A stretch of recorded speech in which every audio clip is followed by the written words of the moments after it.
526 करोड़ रुपए के हवाई जहाज को 1600 करोड़ रुपए में क्यों खरीदा गया? दूसरा सवाल है, हिंदुस्तान एरोनॉटिकल लिमिटेड से कॉन्ट्रैक्ट छीनकर अनिल अंबानी को कैसे दिया गया? 30,000 करोड़ रुपए का ऑफसेट कॉन्ट्रैक्ट अनिल अंबानी को क्यों मिला?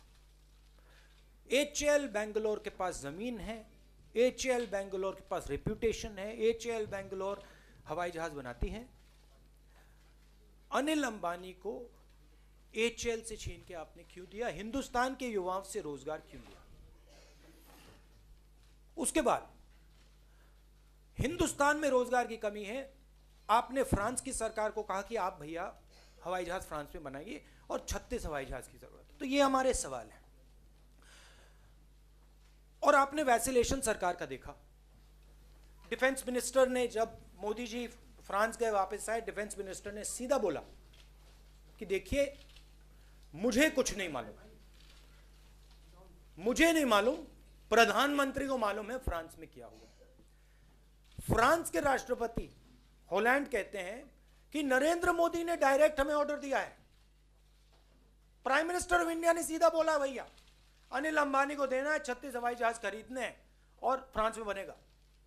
तो हम आपको केस प्रेजेंट कर रहे हैं और हम देश को केस प्रेजेंट कर रहे हैं और कह रहे हैं कि सवाल, सरकार को सवाल के जवाब देने हैं।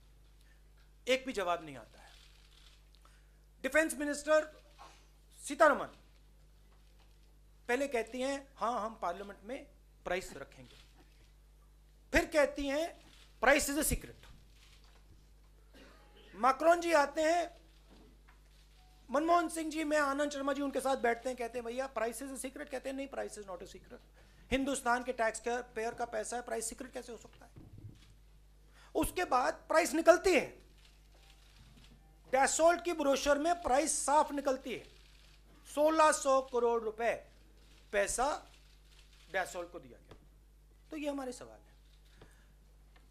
वैसिलेशन होता जाता है, प्रधानमंत्री तो बोलते नहीं है, अरुण जेटली जी बोलते हैं, निर्मला सीतारमण जी बोलती हैं। हमने जेपीसी मांगी, कहा कि देखिए ज्यूरिसडिक्शन पार्लियामेंट का है, करा दीजिए, आइए सामने करा दीजिए ना। अरुण जेटली जी का ट्वीट आपने देखा, मैंने उनको ट्वीट किया कि चैलेंज किया कि भाई कर दीजिए ना, नहीं करेंगे।